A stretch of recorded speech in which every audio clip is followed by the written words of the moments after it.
welcome back to Top Bins with Twins. Paul, how are you doing today? I'm doing really good, man. We're in the thick of it with FPL and Premier League right on the horizon, so it's an exciting time to be a soccer fan in general, really. Yeah, man, we're in the trenches here.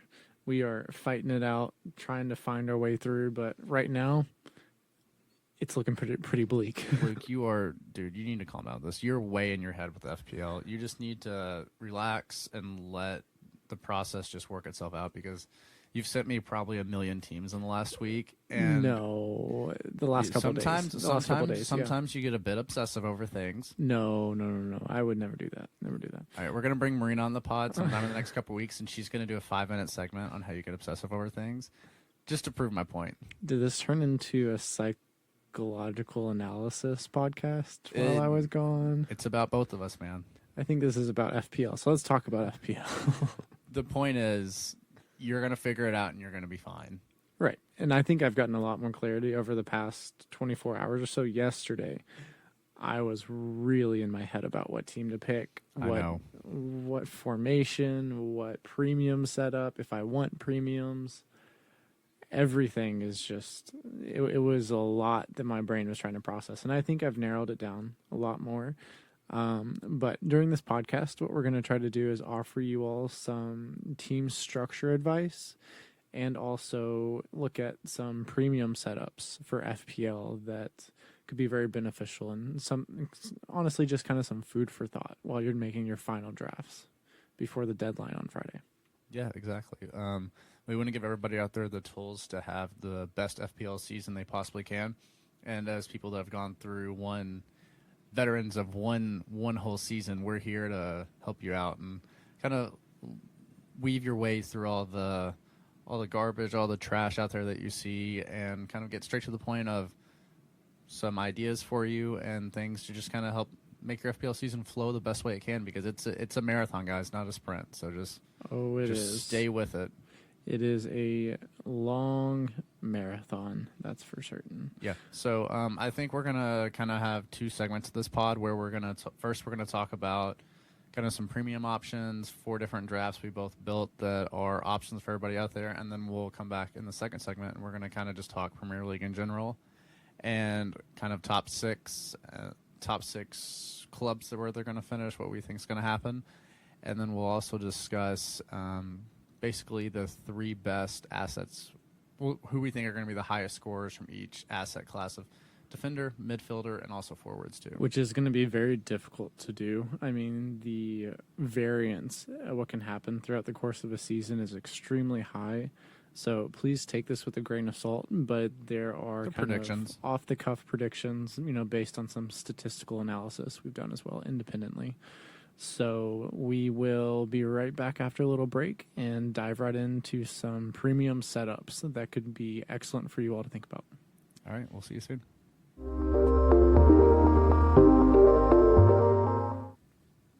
What? You chicken out now? I chickened out. So Luke wanted to open the segment with him just saying yeet, and he was scared to say it. I chickened out. Sorry. He's a little chicken shit. It's fine. Wow. Just intro this segment, please. He has whatever. Okay, so guys, we're gonna dive into 4 different teams. So we both built 4 different teams. So there's gonna be 8 teams total that we're kind of gonna throw at you. There's a lot of names, a lot of stuff, but we'll also post them on our socials too, so people can see them whenever you're looking at this stuff. So it makes it a little bit easier for everybody out there. But so we'll just dive right into it. So let me see, Luke. My first team. Which team setup do we want to do first? Let's do Holland Kane. Perfect. Sounds good. Okay, so basically there's 4 different drafts with 4 different premium options for people. And just for an overview, we did Holland Kane, we did Holland Salah, we did Kane and Salah, and then we did Holland and Trent. So those are the 4 premium setups. We did not do a threemium with 3 major Holland, Kane, and Salah, because you're just giving up too much in our opinion there. Mm-hmm. But we did throw out a draft on our Twitter if you want to go check it out later. It is within our tweets. You might have to scroll down a little bit, but it is there if you want to go check it out. All right, guys. Yeah. So Paul, you want to dive into your team? Let's do it. I'll just dive into my first one, the Holland Kane draft. So for this one, I have Holland and Kane up top with Ja Pedro, which is kind of a question mark at this point. We're not sure how he's going to do, but for the 5.5 million option, he seems like he's going to be an enabler to make us build drafts with all these premiums, and he's going to be possibly, he has a high upside. If he gets the minutes to play with Brighton, it seems like he's going to be a big part of their attack. And he was on pins too, and some friendlies. So like he seems like a good option.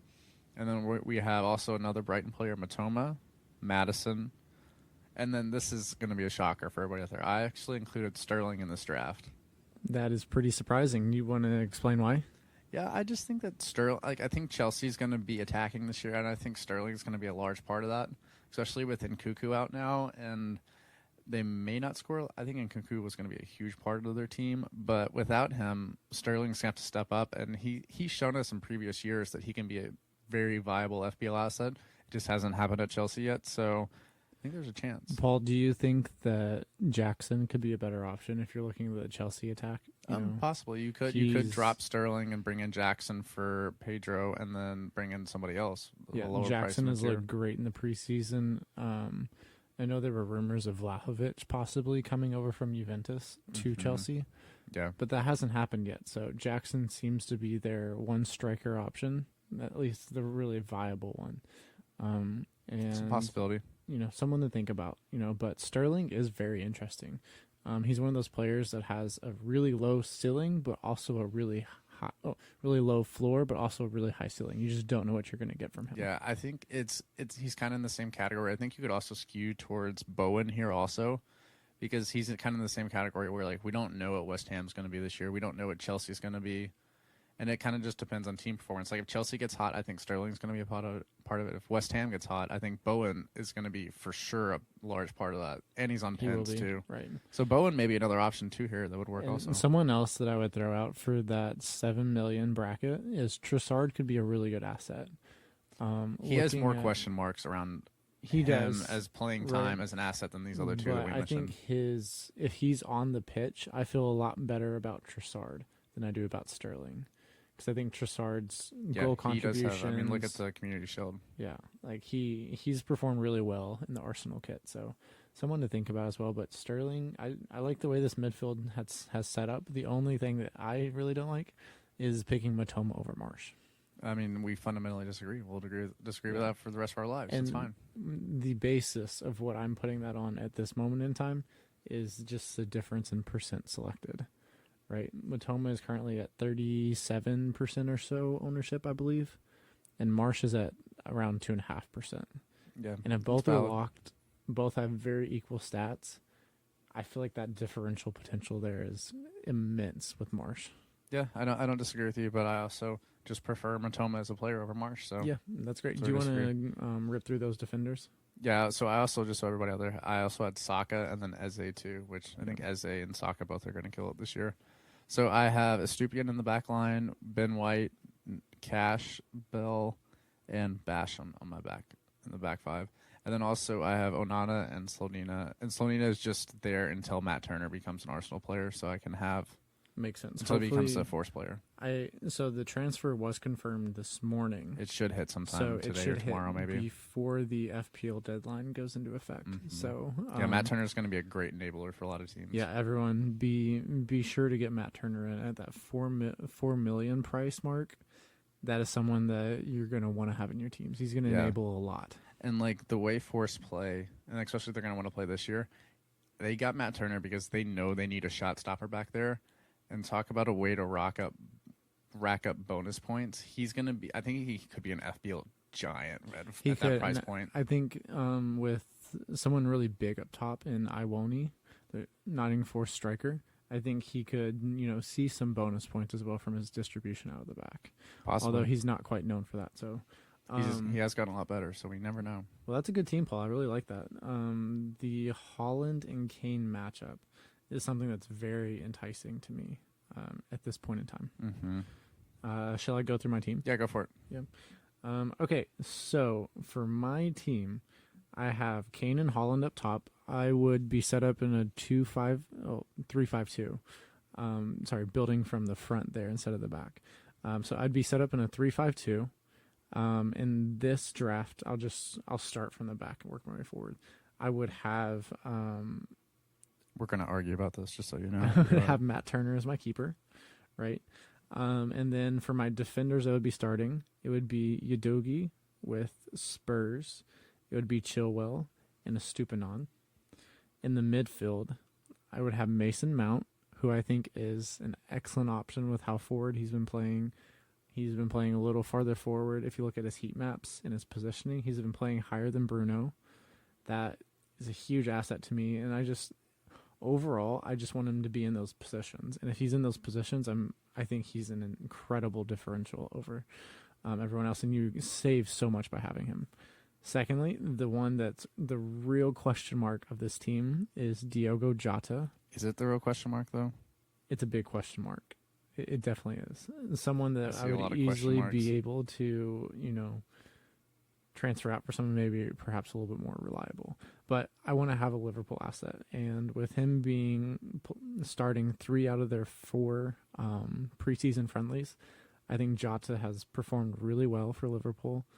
And I think hopefully he's locked in on the starting 11. If he's locked, I feel amazing about this pick. But I don't know for a fact that he's locked because of the way Klopp rotates. You don't know. I don't. So it's going to come down to if I can stomach having Jota in, if I feel positive enough about him starting. So we'll see where that goes. Paul, I'll get through my midfield and then we'll come back, okay? Yeah, I'm shaking over here. I'm ready to just pounce. After Jota, I have Phil Foden. I think he looked incredible when he was playing in the Community Shield. The way he carries the ball, playing in the middle of the pitch. He can also play on the wings as well, but I don't know what Pep really wants from him at this point. There are question marks there, but same as Jota, if he's on the pitch, I feel like Foden is an incredible asset to have this season, as long as he doesn't pick up any knocks or injuries as well. And then for my 4th midfield spot, I have Solly Marsh. Got to represent the team name too. My FPL team name this season is Ides of March. It's a good name. Shout out my guy there. And then I have, of course, Saka in the 5th midfield spot. So Paul is looking like he's chomping at the bit over there, so I'm going to pass it over to you. And let's see what you think about my midfield. So I fundamentally disagree with 4 of your 5 midfielders. Okay. Like 4 or 5. I think every single one of them, besides Marsh is going to start. He's going to be involved, all this stuff. We know that. I mean, the other 3, Mount, yeah, he started for United in the preseason, all this stuff, but like, there's a lot of question marks there, right? There's a lot of question marks about United's attack, about where Mount's going to play, the things he's going to do. We don't know it's going to be. He's not like a set in stone product where we know we're going to get results from. So there's a question mark there. Jota, Liverpool's attack is kind of looking like City's now. There's going to be a lot of rotation, a lot of stuff going on. Question mark. Foden's the same exact thing. So I also see a situation where, do you think what is this? The Tottenham defender Udogie. Do you think he's going to be a locked-in starter? I do think so. Okay. Yeah. Well, there's also possibly a question mark around him. We're not sure if he's going to start. So, look, I see there's literally a week stuff could happen where you could have 4 people not starting in this team. Yeah, so here, conversely, there's a lot more practical version of this team where I could drop Jota and Foden down to 2 6.5 mids, right? That would save me 2.5, right? I could upgrade Marsh to... I could upgrade him to Rashford if I wanted, right? Mm-hmm. Or I could upgrade, more importantly, I'd probably upgrade Mount to Rashford and then have 3 6.5 mids. And that allows me to keep Kane and Haaland in the team, which is what most excites me about this team. Yeah, so logistically, I don't think it matters too much exactly where you could go. But my main point is that, especially for you and other people, like when we start this FPL season, I think it's good to start with people that we know are going to be getting game minutes and they're going to be involved in the attack. Yeah. And there's just a lot. I think like players with question marks in the beginning, maybe just put them on a watch list and keep an eye on them and then go from there. But it's also your game. You can play how you want. Just my thoughts, you know? Yeah, I hear you. I think that's a good recommendation, especially for our listeners out there. And perhaps more importantly for me too. It's always good to kind of rein it in, make sure you're thinking in a very practical, logical way. And I love differentials. I'm all about the differentials. King of the differentials over here. Early in the year, last year, I got burned because I was like, oh, I'm going to do this against the mainstream, all this stuff. And like, I think sometimes it's good just to be practical to start out the year. So you have a good baseline where later in the year, if you're in top 100K and you're like, I really want to push for top 50K, right? Then you can then go to differentials. But for now, it's like, let's kind of play it somewhat steady, Yeah. No, that's very good advice for everyone out there. To kind of close the point on this draft, I really do love Kane and Holland together, though. Yeah. I think, over the course of last season, collectively, these two players had 535 points, which is the most out of any combination of two players possible. So having them in your team is basically bringing in automatic points on a weekly basis. Yeah, absolutely. Now that we kind of know that Kane, too, is probably going to stick around, Right. And, you're paying £26.5 million to get them in your team. That is a hefty cost right there, right? So you have to be creative with how you build a team around them. Mm-hmm. But I think it's a great team setup, frankly. Yeah. So before I dive too deeply into it, how about we go look at another premium setup? Do you want to go first with which one are you thinking next, Paul? Let's just do Holland Salah. Perfect. I think good. That's a premium draft that a lot of people are probably going to be enticed by because we know what the King of Egypt is like in FPL. All right, so the team that I had set up for this it's going to be Holland up top with Isak and also João Pedro, which there's going to be a theme of him through a lot of my teams because I think he's a really good option.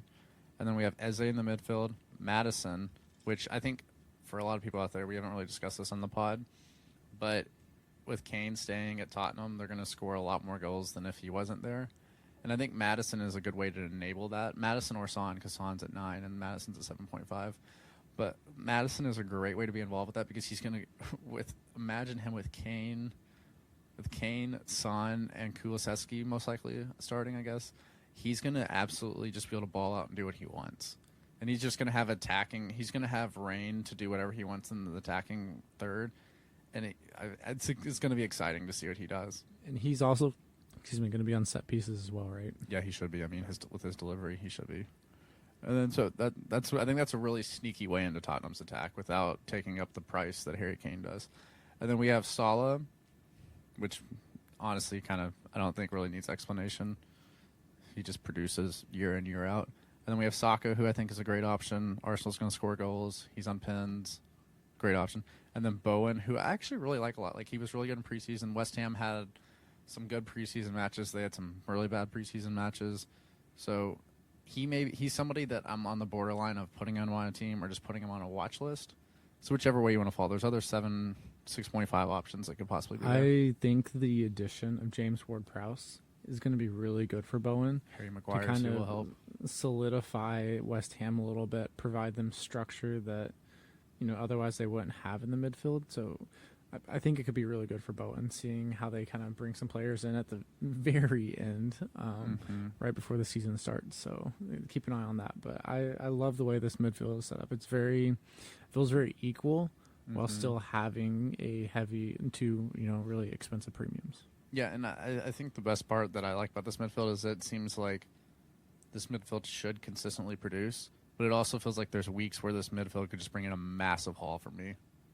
Yeah, depending on how agree. It falls. Between it seems like Bowen, there's a pretty high baseline, but it also seems like there's a lot of upward mobility too. Well, 4 out of your 5 midfielders, with it being Bowen, Saka, Salah, and Eze, all of them are going to be the talismans of their teams this season. Yeah.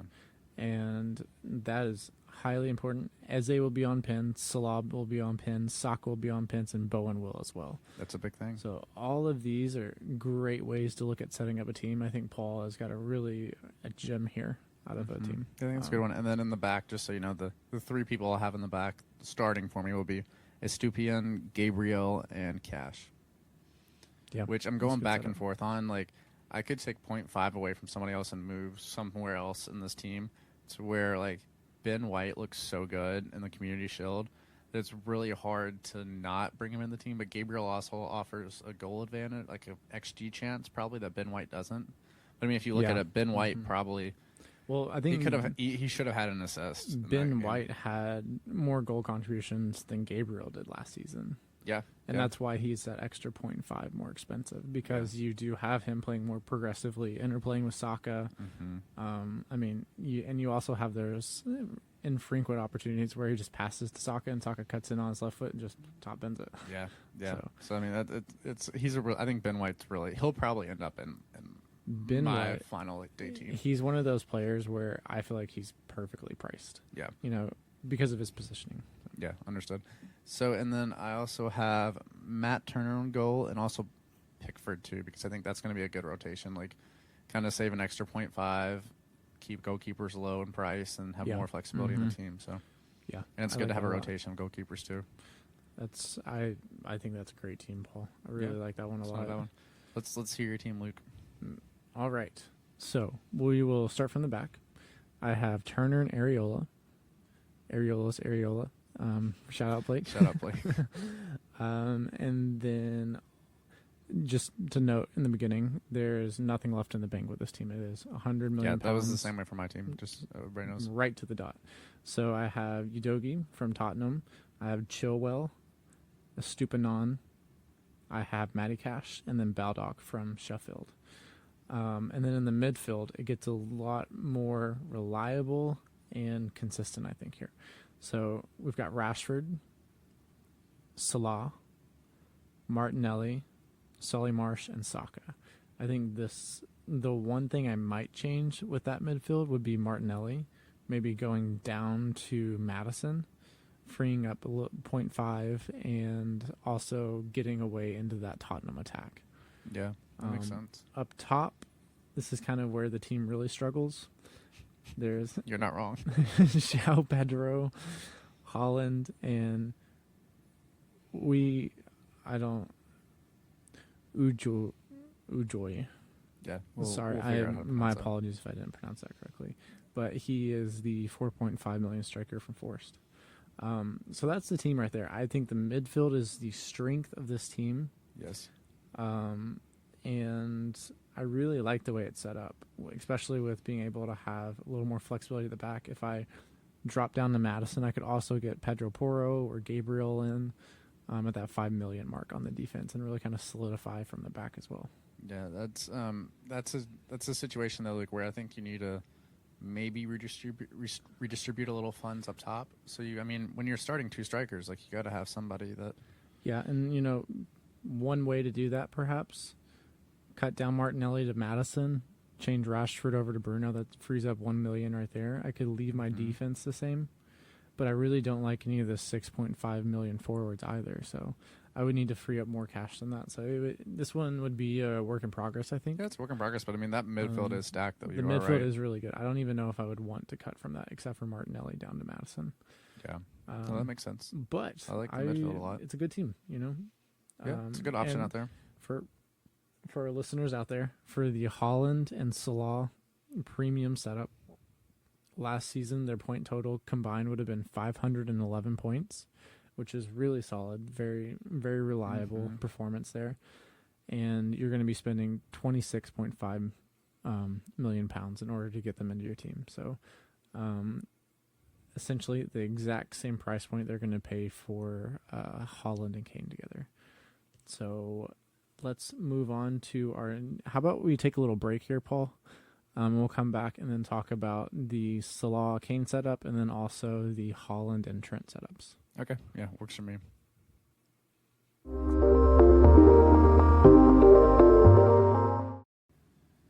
All right, so we are checking back in with you here on the podcast. And Luke, I have a question for you to start off this little segment. All right, let's hear it. Messi or Ronaldo? Messi. Come on, man. Yeah, that's what any sane person would say. He does everything more. We don't have to dive into the weeds. We're here for the banter. Please call us out if you're a Ronaldo fan. Well, let's hear your reasons. Let's start a dialogue. Yeah. Have you all seen the meme of the guy that sits at a table and puts up a card that just says, "Change my mind"? Yeah, we're here for that. Change our minds. All right, Luke, let's dive into the two other premium options we have, and then we'll kind of discuss which one we think is our favorite option of the four we've suggested. Here we go. Yeet. Oh, it's back. It's back. It's back. Okay, how about I just dive into my team? Yeah, go for it.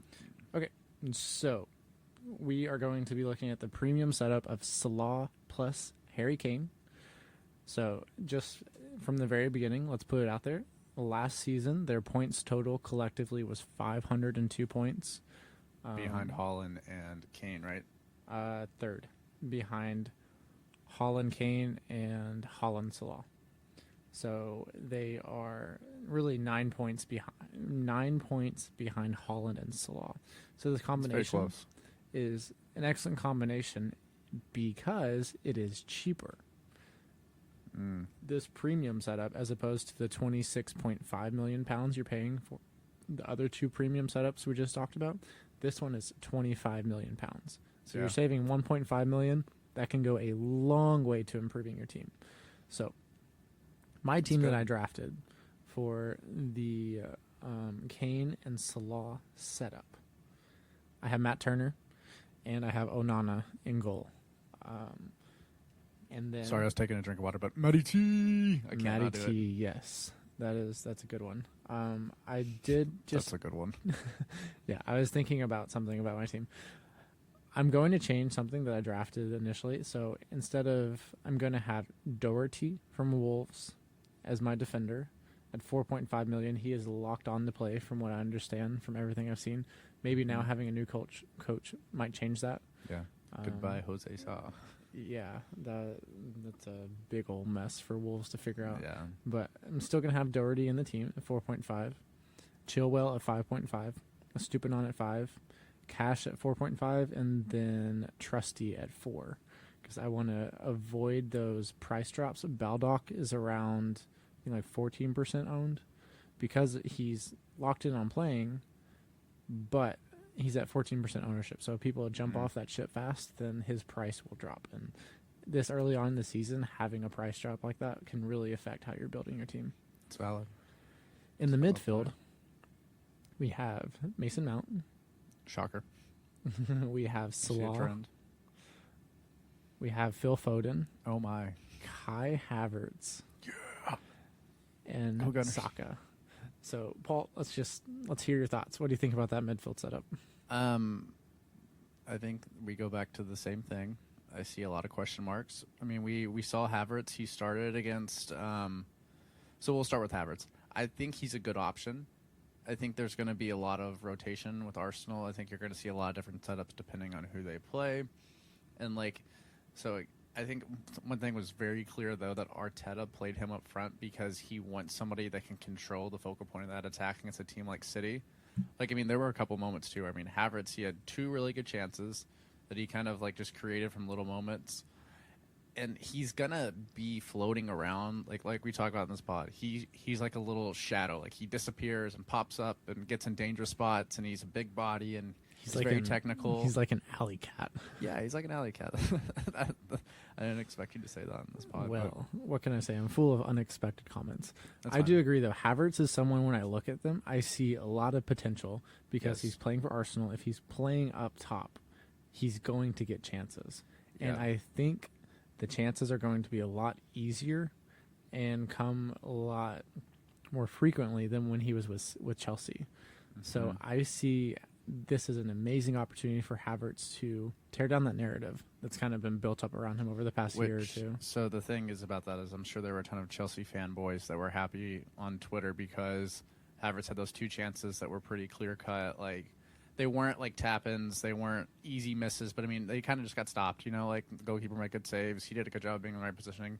But that's kind of what a lot of people were saying while he was at Chelsea, is that he doesn't finish stuff that he should. But I agree with you. I think against Arsenal, I think that's not gonna be the case. My one counterpoint to that is if you look at who Havertz is playing with now, he has easily Saka, Odegaard, Martinelli, Declan Rice playing deeper, Trossard. all of these amazing facilitators and ball players that I think he's going to be in a great position with Arsenal, especially if he's playing at the 9. I think he's going to put the ball in the back of the net. Yeah. And honestly, you're saving some pounds here. Right? Yeah, I mean, there was that little moment against City where I think it was it Diaz that was like on his back, and he gets a ball played, I think from Ben White, and he just takes it down and sends Diaz the wrong way, and then kind of plays it off, and like stuff like that. That's the reason why he's really there at Arsenal, and he's also gonna contribute a lot of goals and a lot of assists, in my opinion. Someone to keep an eye on, right? I feel like Mount and Havertz are two players who have made transfers to big clubs, and I think both of them could find a lot of joy at their new clubs. So yeah, players to keep your eye on at least. For sure, keep on a watch list at the bare minimum. Okay, so my striker front, I have Harry Kane, and then João Pedro at 5.5, and then Julian Alvarez at 6.5.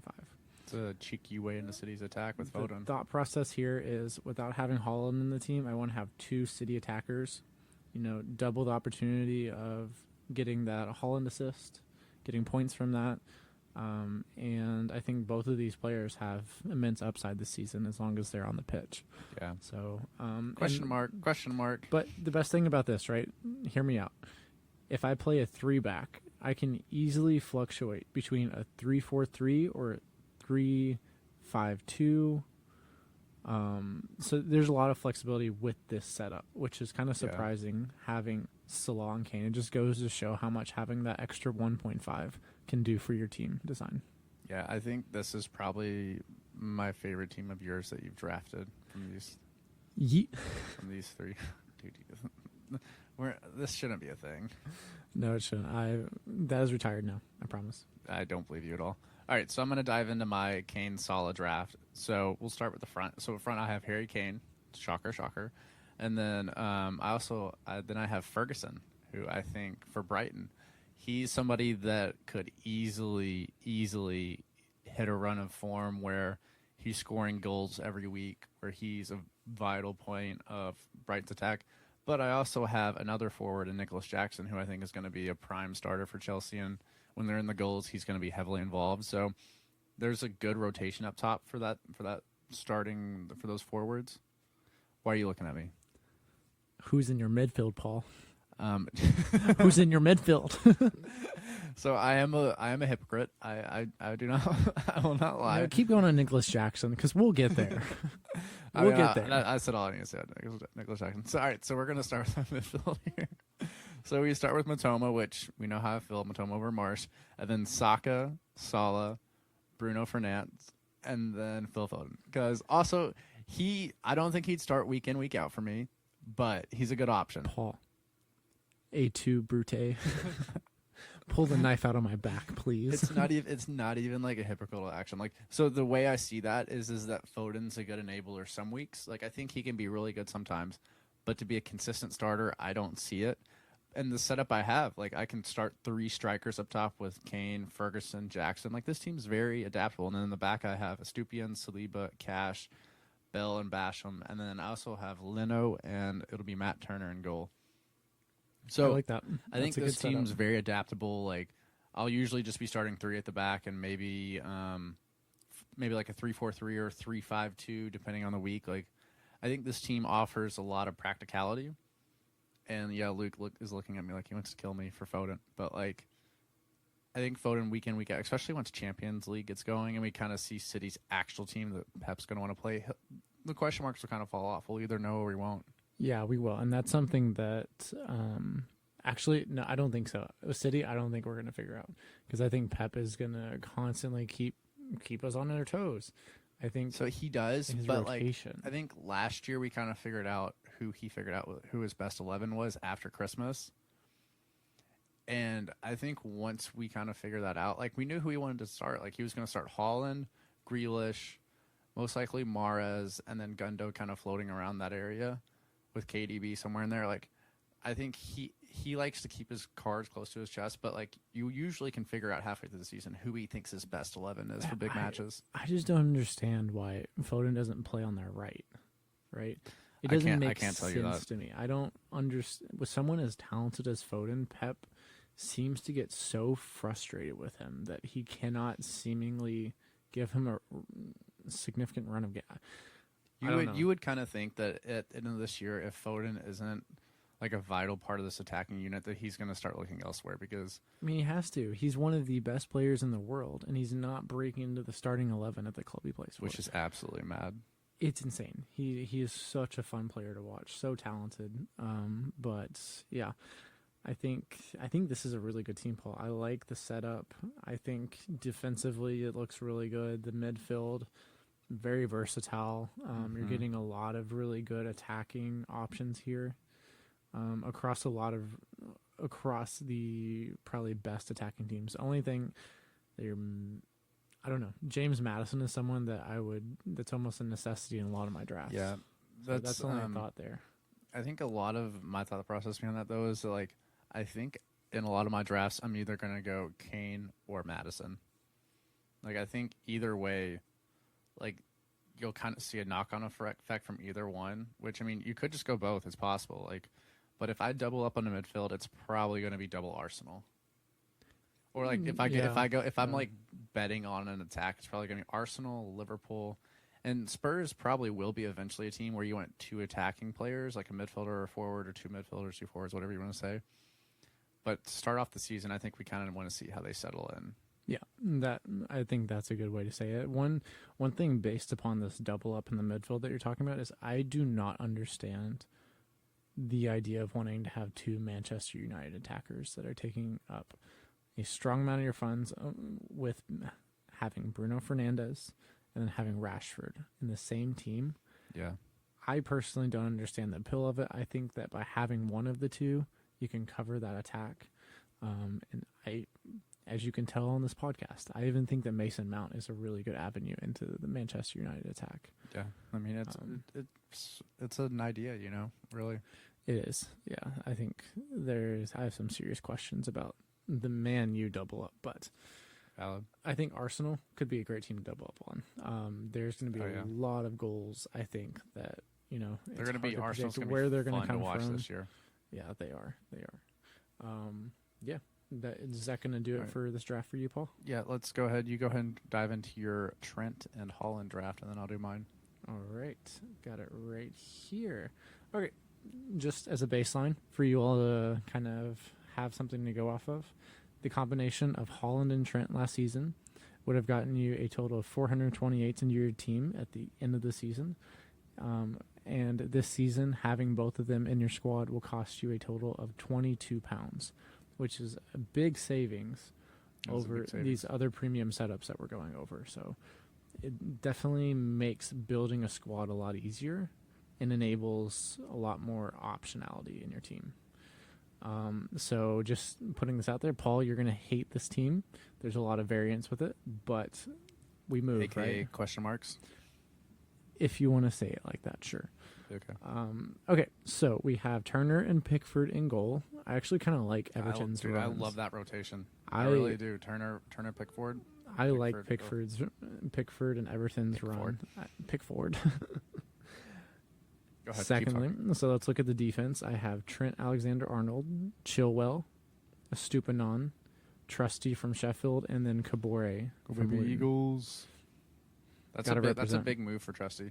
It is. I think he's going to be locked in the starting 11. Maybe not the first week or two, but he's going to be in their starting 11 pretty soon. Just so people know, sneakily, he could be a good center back that may score goals for you. Yeah, he's a big body. Last year, he go ahead, Luke, keep talking. I'll look at his. And he can also play left back, from what I understand too. I think it's a possibility. Obviously not your traditional left back, but he can do it as well. So in the midfield, we have James Maddison, we have Diogo Jota from Liverpool, Phil Foden, Solly Marsh, and then Bukayo Saka. And then so I have a 4.5 mil attacker up top with Holland, and then Julian Alvarez as well. And the important thing to note out of this team is there's 2 million left in the bank. So could easily... It's adaptability. Exactly, right? That's what this goes to show is. Could upgrade, we could go Jota to Rashford and then also upgrade Foden or drop Foden down, then upgrade Good call. Marsh, there's lots of optionality in this team. So more flexibility, more adaptability, even with Trent's insanely high price and how difficult he could make it at times. So yeah, just so everybody knows out there, Austin Trusty scored 4 goals last year in the championship, and he also had 2 assists too. So I mean, like, he's somebody that's, I mean, it's a different team setup, different setting, everything, but he also does have a little bit of a knack for scoring goals. So maybe as a 4.0 option, you never know. We could produce a little bit, yeah, he could be a good option for FPL managers out there. And another reason why I went with him, similar to some of the other teams, is his ownership is really low. So it's someone that I'm not too worried about having that price drop. And he could easily be breaking into Sheffield United's starting 11 based upon some conversations that we have had with some fans of Sheffield United. Yeah, on Reddit, right? Yeah. Conversations, yeah. Yeah. Okay. Well, that's my team. I think this is a good setup. I really like the flexibility it offers, especially after looking at the previous premium drafts. Yeah, for my big thing, Luke, is triple Man City attack is pretty questionable. It is. So that's why if you want to sign up for Pep Roulette, all you, dude, you go for it. But with Alvarez in the team, I think Foden would be the one getting that, at least some of the 2 million stimulus injection. So I think that's where that worked out well for the U.S. economy, didn't it? So well. Let's not break into that. We talked about psychology. Now we're going to economics. Let's just stick to FPL. My brain's a chaotic police. All right. Yeah. So look, I like that team though. I think that that's a viable option. I really think it is. People should consider that. All right. So let's see. I'm gonna dive into mine. Okay. So we're gonna start up top. I have obviously Erling Haaland. And then I have Isak and Joe Pedro, which I think Isak is somebody that's probably going to go under the radar a lot. And we saw last year, towards the end of the year, what he can do when he's really involved with Newcastle's attack. This is somebody that can play out wide on the wing. He can play up top. And yes, there's the questions about him and Callum Wilson, but I think you're probably going to see them integrated together more this year. Right. Yeah. My main question about Isak and the new Newcastle asset. So their opening fixtures are insanely difficult. They play host Villa opening weekend. They go to Manchester and play City. They host Liverpool again the next week, and then they go to the South Coast and play Brighton in game week 4. Yeah, like that is a brutal run. So it is a brutal run, but I think if we're looking at Newcastle as assets during that run, I think the attackers are not a bad thing to consider. I think attackers are fine, but Trippier is probably a no-go for that run for sure. Yeah, and his price point is just ridiculous, honestly. Yeah, or Pope. I mean, I don't think that... Something to note, though, that after game week 4, their fixtures turn really nice for about 5 game weeks. So they host Brentford, they go to Sheffield United, they host Burnley, they go to West Ham, and then they host Crystal Palace, and then they're going to go to Molineux and play Wolves. So that run of fixtures right there would be a great time to target some Newcastle players, I think. Yeah, just keep them on a watch list, Someone to watch out for, Harvey Barnes. I think he could be a great FPL asset this season once we have a better idea of what he could be. They're going to have to solidify their attack because I'm not sure. They have a lot of options. It's kind of like all these top 6 teams. There are assets everywhere that they can play, and it just depends on how these coaches want to set their 11 up, All right, so let's jump to the midfield. This one actually is a little bit different, and I actually really, really, really enjoy this midfield. So it's going to be Bowen, Son, Odegaard, Matoma, and Martinelli. I think that midfield is very strong, and that's a midfield I think kind of like we were talking about one of the midfields earlier. I think that baseline's even higher than the one I talked about earlier.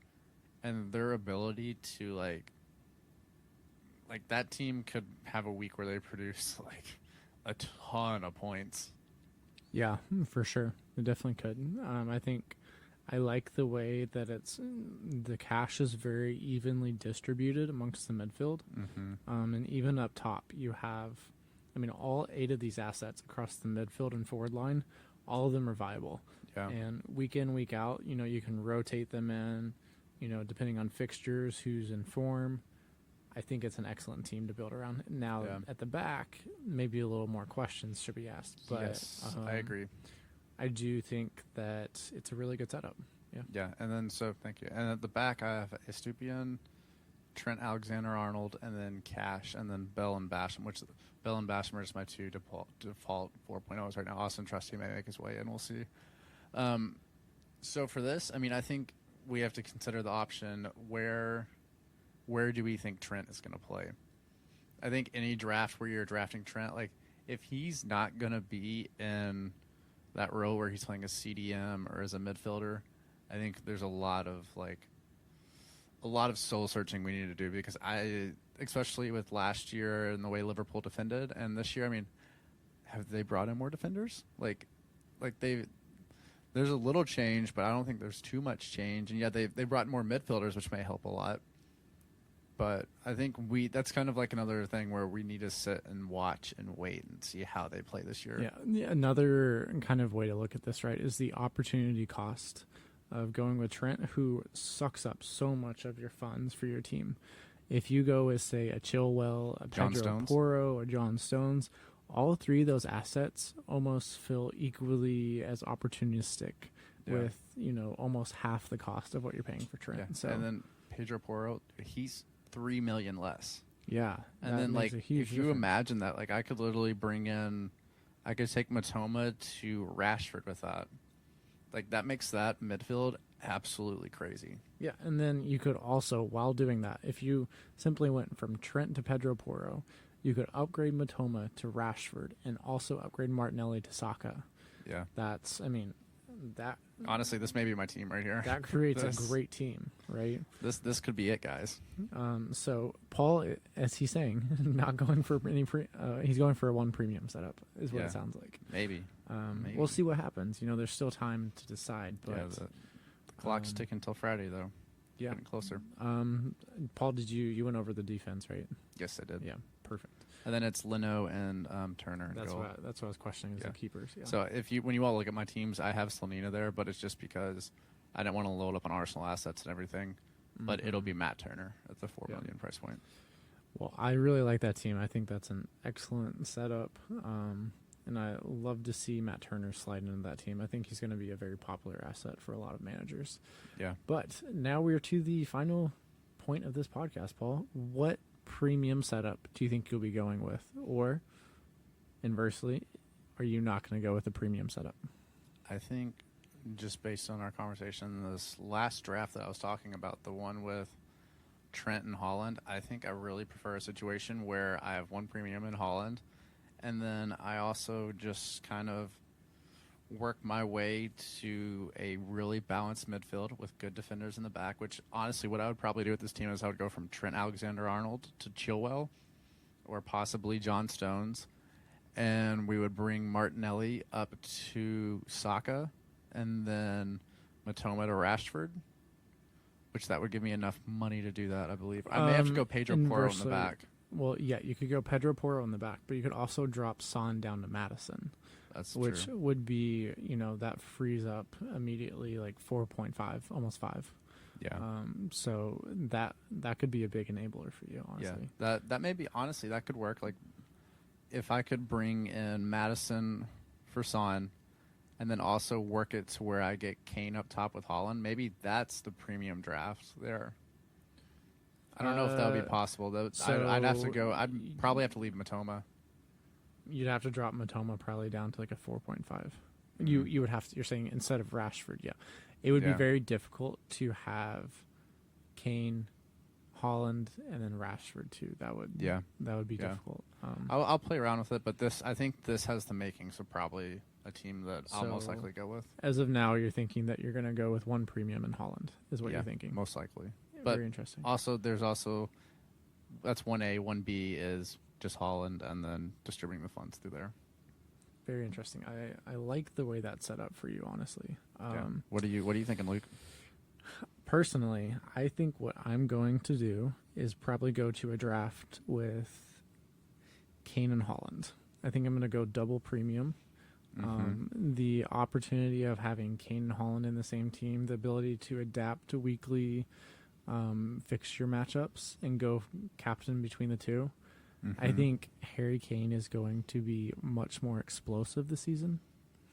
I hope the opportunities he's going to have are going to be much more frequent and possibly even better possessions than he's had in the past. So I'm very, very bullish on Harry Kane and very excited for what could happen with him if he stays at Tottenham. Yeah. And that's a big if. So I will be constantly Keep an eye trying on to see what's happened with him. It's especially funny. They set the deadline for the end of this week. I know. Which could fall after the transfer deadline, whenever. If I submit my team with Harry Kane in it and then Friday afternoon figure out that Kane is going to Bayern. Pain. I'll have to take a negative. Hello, darkness, my old friend. Yeah, I'll have to take a negative hit probably, but at least at that point it frees up a lot of funds, and I can there's make functionality changes. available after that. Yeah, so I think that's what I'm looking at the moment. Probably going to go with Haaland, Kane. That could change as I kind of tinker around with drafts, but for the time being, I like what that offers a lot for my team. Yeah, I like that for you too. That sounds like a really good option. Yeah. Well, I think that's going to honestly put a close on this. What we'll do is on our Twitter account, we're going to put out drafts of each one of these iterations of premium teams.